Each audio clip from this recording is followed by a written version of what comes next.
জয় গৌর জানি তাই। কেমন আছেন সবাই? আজকে আমি বলবো একটু রাহুর দশা নিয়ে। রাহুর দশা যাদের পড়বে, রাহুর মহাদশা যাদের পড়বে আর কি, অন্তর্দশা নয়, মেনলি মহাদশা নিয়েই বলবো। তাদের উচ্চাভিলাষী হবেন তারা খুব বেশি, কিন্তু উচ্চাভিলাষটা একটু কমাতে হবে। যদি উচ্চাভিলাষ যদি না কমাতে পারেন তাহলে রাহু আপনাকে সেই উচ্চাভিলাষ, যত বেশি উচ্চাভিলাষের দিকে যাবেন সেই উচ্চাভিলাষের দিকে আপনাকে ছুট করাবে। এবার রাহু ভালো হলে আপনি সেই উচ্চাভিলাষে সেই শিখরে পৌঁছবেন ঠিকই, কিন্তু সেই পৌঁছতে গিয়ে রাহু কিন্তু যেহেতু আদতে তো সে আসরিক শক্তি, সে আপনাকে খারাপ কাজ করাবে, আপনাকে দিয়ে এমন খারাপ কাজ করাবে যা আপনি হয়তো রাহুর দশায় ঢোকার আগে বা রাহুর দশা থেকে চলে যাওয়ার পরে ভাবতেই পারেন আপনি এই কাজটা করতে পারেন, কিন্তু করাবে এবং আপনাকে ভালো থাকলে আপনাকে বার করে দেবে সেখান থেকে। কিন্তু পরবর্তী সময়ের বিচার হবে কখন? এই জন্যে সবাই দেখবেন বলে যে রাহুর দশা যখন এলো তখন আমাকে সব দিল, কিন্তু রাহু যাওয়ার সময় সব নিয়ে চলে গেল। কিন্তু তা হয়নি, রাহু যাওয়ার সময় নিয়ে যায়নি। রাহু যখনই বেরোবে তারপরেই আসে বৃহস্পতির দশা। হ্যাঁ, যখন কোনো গ্রহ যখন চলে যাওয়ার সময় হয় তার দশা, তখন তার ইম্প্যাক্টটা কমতে আরম্ভ করে, পেছনে যার দশা আসছে তার ইম্প্যাক্ট পড়ে তখন। এইবার এই যে বৃহস্পতি যখন আসছে, বৃহস্পতি তখন কিন্তু বিচার করবে বৃহস্পতি দশায় আপনার বিচার হবে আপনি রাহু দশায় কী কী করেছেন। এবার বৃহস্পতি আপনার শাস্তি দিতে হবে, গুরু আপনাকে শাস্তি দেবে, আপনার সেই অপকর্মের শাস্তি দেবে যেগুলো সেই সময় রাহুর দশায় রাহুর বলে আপনি করেছেন, তো পেতেই হবে। সেই জন্য রাহুর দশায় সবসময় নিম্ন উচ্চাভিলাষী রাখেন, মানে বেশি উচ্চাভিলাষী থেকেন না, বেশি উচ্চ আশা করেন না, হলে হলো, না হলে না হলো, এরমভাবে। ঠিক আছে। আর একটা জিনিস হচ্ছে যেটা বলবো, সেটা হচ্ছে যে রাহু যদি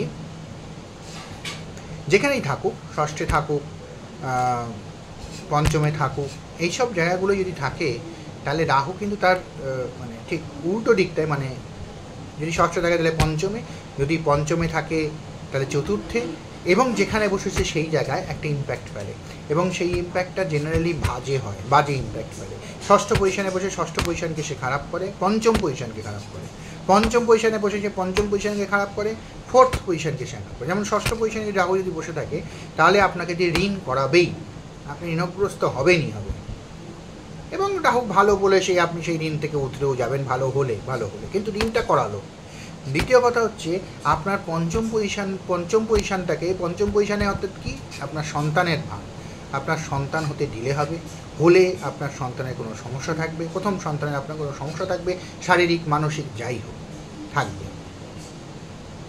এটা মনে রাখবেন। আর দ্বিতীয় কথা হচ্ছে রাহু যখন ষষ্ঠে রয়েছে তখন উল্টো দিকে রয়েছে কেতু, অর্থাৎ কিনা দ্বাদশে রয়েছে কেতু।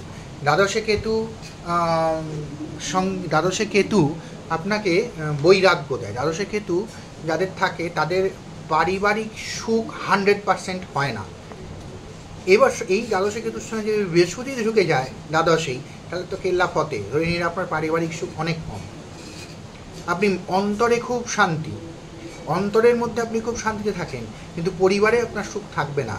আপনার এর অর্থ এই নয় যে আপনার পরিবার আপনাকে খুব ভালোবাসে না, খুবই ভালোবাসে, কিন্তু এমন একটা ডিসপিউট থাকবে আপনার পরিবারে, এমন কোনো একটা সমস্যা থাকবে আপনার পরিবারে যার জন্য আপনার পারিবারিক সুখ থাকবে না। এই জন্য বলছি দ্বাদশে কেতু, বৃহস্পতি, ষষ্ঠে রবি, এদেরকে কী হতে হয় আমি আপনাকে বলি, এদের সংসার করতে নেই, প্রথম কথা।